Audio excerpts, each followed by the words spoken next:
Иран Израилге жооп беретине сокку урду. Бул тууралуу Ирандын мамлекеттик маалымат агенттиги ИРНА билдирди. Агенттиктин маалыматына ылайык Иран Израиль тарапка жүздөгөн баллистикалык ракеталарды учурган. Ошондой эле Reuters жана AFP агенттиктери Тель-Авив менен Иерусалимдин үстүндө жарылуулар болгонун маалымдашты. Ирандын жогорку лидери Айатолла Али Хаменеи ирип телеканал аркылуу аларга сокку урдук, муну мен бүттү деп ойлобосун. Алар башташты. Алар Иранга каршы жасаган ырайымсыз кылмыштан кийин аман калам деп ойлобосун деп билдирүү жасады. Эске салсак, Израиль 13-июнга караган түнү Ирандын ядролук программасына тиешелүү объекттерге сокку урганын жарыялады.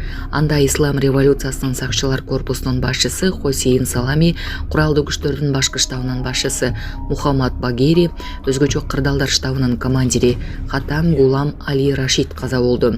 Ошондой эле чет элдик басылмалар өзөктүк Илимпоз жана Ирандын атом энергиясы боюнча мурдагы жетекчиси Ферейдун Аббаси баш болгон 6 Илимпоздун өлгөнүн жазышты. Тастим агенттигинин маалыматына караганда кеминде 70 адам жаракат алды. 67 жаштагы киши 8 жаштагы кызга үйлөнүп, дүйнөнү эс кылууда. Бангладеште 67 жаштагы адам 8 жаштагы кызды аялдыкка алып, дүйнөнү эс кылууда. Динге кара көө жапкан бул адамдын аракетин көбү айыптап жатышат. Бангладеш дагы да болсо эрте кызды некеге берүү практиканы жоюу элек. Ачык маалымат булактарында 18 жашка чыга элек кыздарды турмушка берүү дагы деле бар экени байма-бай жазылып келет. Статистикага ылайык 48-65% чейинки никелер 18 жашка чыга элек кыздар менен катталып келет. Бул эл аралык уюмдар коом тарабынан айыпталып келсе деле, улуу же кара адамдар кичинекей кыздарды аялдыкка алуу тилекке каршы уланууда. Булак Кактус Кейжи. Ассаламу алейкум, урматтуу кыргыз элим. Мен Кубанычбек кызы Кымбат. Мындан алдында сиздерден жардам сурап кайрылган элем. Улум Мухаммад азыркы учурда 4 жашта. Мындан 3 жыл мурун жол кырсыгынан улам башынан оор жарат алып, баса албай калган. Бизге дагы $5000 ашык каражаты жетпей турууда. Сумма врачтар тарабынан өзгөрүлгөн үчүн сиздерден жардам сурап кайрылдык элек. Мындан операциясына жардам кылып кетиңиздер. Сиздерден суранычы Алланын ыраазычылыгы үчүн.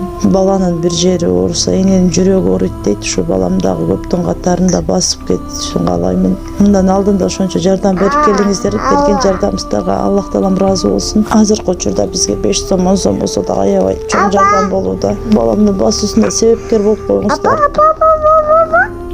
Жардамга колун сунам деген мусулман бир туугандар реквизит номерлер Эмбанк Кымбат К деп чыгат. 3197 аягы. Ошол эле номерде деньги бар, баланс кылып салам дегендерге. Россия өлкөсүнөн котором дегендерге Сбербанк бар. Самаган деп чыгат. 0600. Өзүмдүн энем азыркы учурда Россия өлкөсүндө мигрант болуп иштеп жүрүүдө. Жардамыңыздардан Аллах таала ыраазы болсун. Буга чейинки жардамдарыңызды дагы алып жатабыз. Индияда куткаруучулар учак кулаган жерде дайынсыздарды издөөдө.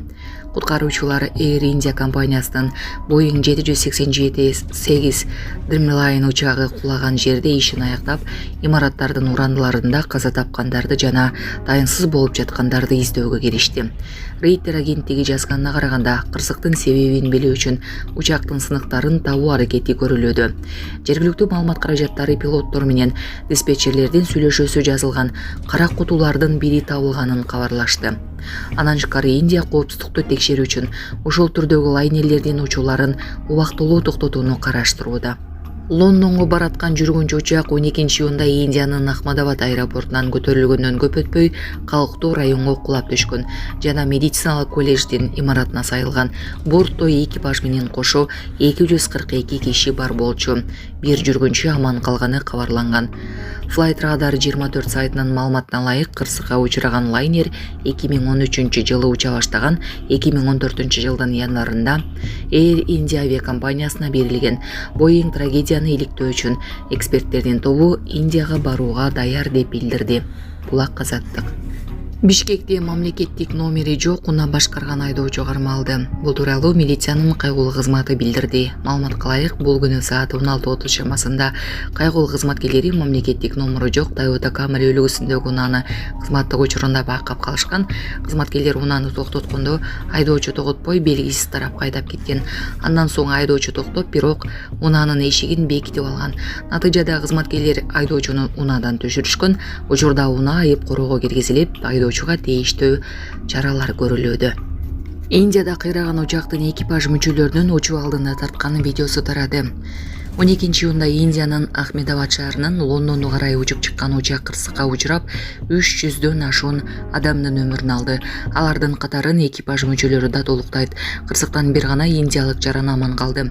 Интернет желесинде экипаж мүчөлөрүнүн учакка кирип бара жатканда тарткан видеосу тарады. Алардын бул көз илмемдери акыркы болуп каларын эч ким билген эмес. Кызыл кийимчен стюардессалар бири-бирине тийишип, баарынын көздөрүндө кубаныч экенин көрүүгө болот. Жалпы 12 экипаж мүчөсү болгондугу айтылууда. Токмоктогу шаарында унаа өрттөндү. Бул тууралуу аймактык кабарчыга күбөлөр билдиришти. Маалыматка караганда кырсык саат 19:40 чамасында шаардын Амбулаторния көчөсүндө болгон. Аталган унаа күйүүчү май ташып иштеп жүргөн.